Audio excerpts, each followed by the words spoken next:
Orang Islam setiap dosa itu pasti ingat salahnya, kemudian istighfar. Dan ketika satu kebaikan dibandingkan keburukan, itu kata semua ulama, karena sayyi'ah itu bernilai 1, kebaikan bernilai apa? 10. Itu masih surplus berapa? 9. Jadi itu cara berpikir Abu Hasan Asyadzili. Kenapa kamu harus berpikir positif tentang Tuhan? Sekali berpikir tentang negatif, itu bahaya betul. Misalnya begini, kamu berpikir tak rewangi jadi kiai, sujud, rukuk, ternyata aku tetap lebu neraka, gunanya apa? Itu menurut saya kan gak punya akal. Sujud itu satu kelaziman menghamba kepada Allah. Normalnya seorang hamba itu ya sujud. Kemudian gara-gara kamu ingin masuk surga, terus logika kamu dibalik, gunanya apa saya sujud? Ternyata saya masuk neraka.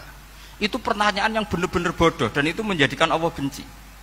Logikanya dibalik begini. Ini saya ngomong serius karena ini bentuk kemenangan saya, ini bentuk kemenangan saya. Saya berkali-kali ngomong di kota pelajar di Jogja karena banyak pengujinya juga, bukan sekedar pendamping tapi penguji. Banyak yang profesor, bukan sekedar dokter, banyak yang profesor.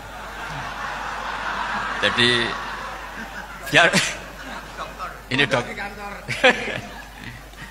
Begini.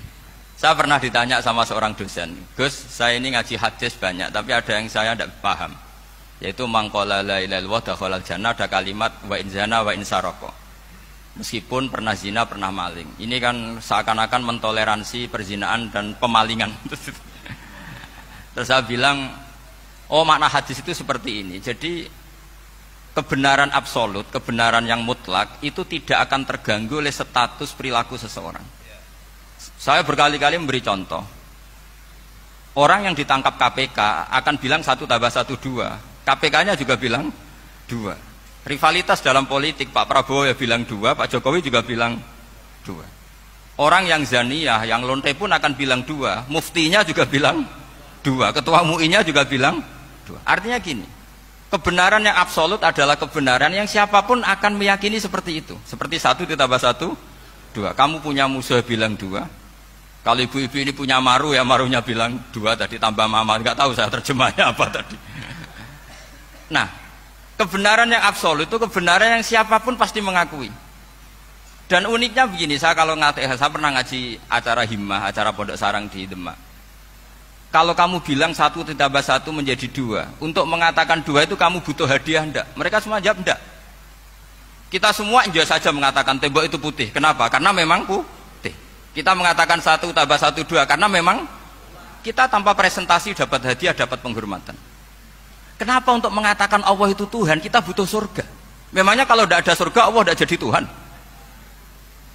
Ini problem orang soleh-soleh yang terlalu pesimis. Makanya nanti orang-orang soleh itu masuk surganya berat.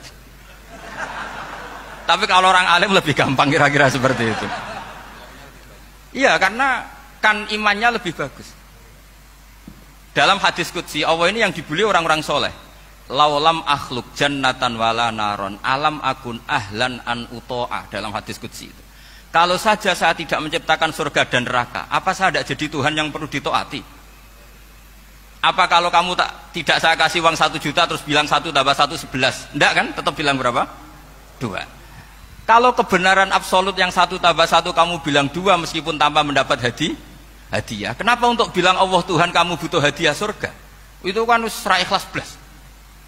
Makanya saya terus mengajarkan ikhlas. Ikhlas itu bisa dilatih dengan akal, dengan pikiran, bil ilmi lah. Harus dilatih. Nah di sini ini momen atau makna yang mestinya harus difahami wa inzana, bahwa kalimat ini sah meskipun dilafatkan seorang yang pernah zina. Sama seperti 1 tambah 1 2 sah, diucapkan siapa saja sah. Dan siapapun akan mengucapkan itu secara ikhlas. Ini penting saya utarakan. Sehingga setelah ada firqah-firqah takfiri yang mengatakan orang megang keris itu syirik, ke kuburan syirik, ini syirik. Itu salah besar. Salahnya adalah tadi kalimat-kalimat atau kebenaran-kebenaran absolut ini sudah jadi sibghatallahi man ahsanu minallahi sibghah. Kalimat ini begitu absolut di hatinya orang mukmin. Sehingga ketika terganggu oleh hal-hal yang adat istiadat, kayak pegang keris, kayak apa, ini tidak mengganggu. Tetap kualitas iman ini di atas keyakinan adat membawa apa keris. Kalau orang membawa keris menjadi syirik karena percaya sama makhluk, Orang misalnya kejawen kalau nggak bawa keris nggak nyaman. Orang kota itu kalau nggak bawa ATM juga nggak nyaman. Itu tidak dihukumi syirik. Kamu pergi lupa bawa HP nyaman ndak? Ndak, kenapa ndak dihukumi syirik?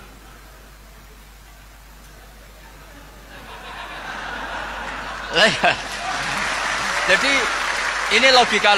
Jadi makanya ini Gus Reza boleh ngeritik saya itu berkali-kali bilang saya termasuk ulama yang mau bikin gerakan cangkem elek.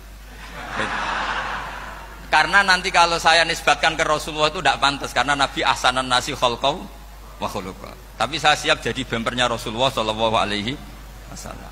Pernah ada diskusi di Jakarta, ini kisah nyata. Apa dalilnya setelah sholat salaman? Mana hadisnya? Itu dijawab hadisnya tentu kita kesulitan. Kalaupun ada hadisnya dhaif semua yang masalah musafahan. Akhirnya mau tidak mau dijawab pakai cangkem elek. Boleh nggak kamu setelah salam nyalain HP yang off? Boleh. Boleh nggak ke kamar mandi? Boleh.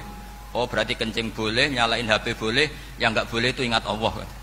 Karena mereka mengkritik wiridan, ngeritik salam. Akhirnya mikir deh, ada nggak hadisnya orang setelah sholat nyalain HP? Nggak ada kan? Tapi mereka nyalain HP nggak hambatan, tapi untuk salaman masalah kan. Ke kamar mandi boleh, tapi untuk wiridan nggak boleh. Akhirnya mereka sadar, oh iya. Lama-lama dibisiki gini yang kelompok itu, kamu itu korban aliran supaya kamu gak ingat Allah, ingatnya HP-nya. Sehingga orang wiridan kamu kritik, orang nyalain HP tidak kamu kritik. Itu kelompok itu adalah kelompok orang-orang yang supaya orang Islam itu lupa Tuhannya. Itu gerakan cangkem elek, tapi jadikan orang sadar. Jadi ini penting. Jadi kalau kamu tidak bisa bela agama dengan jalan yang lurus karena tidak bakat gitu, nggak apa-apa pakai cangkem elek tadi, karena nggak mungkin gerakan ini dinisbatkan kepada Rasulullah Shallallahu Alaihi Wasallam.